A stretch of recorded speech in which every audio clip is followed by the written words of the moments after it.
Тројца именувани функционери од власта имаат енормни примања кои никако не коинцидираат со општата економска состојба, а особено не со онаа на работниците, изнесоа на денешниот прес од ВМРО ДПМНЕ. Кире Наумов од СДС, директор на Македонска банка за обнова и развој, е уште еден од низата функционери дел од аферата Паразити.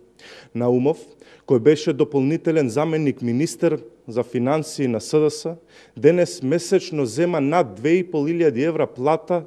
Директорот на АЕК, Јето на Кику, зема плата од 132.000 денари, поточно над 2.000 евра месечно или за една година околу 30.000 евра.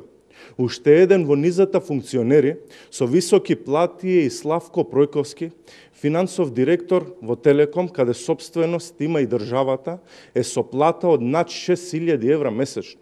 Овие тројца функционери, кои ги презентираме денес, за еден мандат земаат речиси 1 милион евра.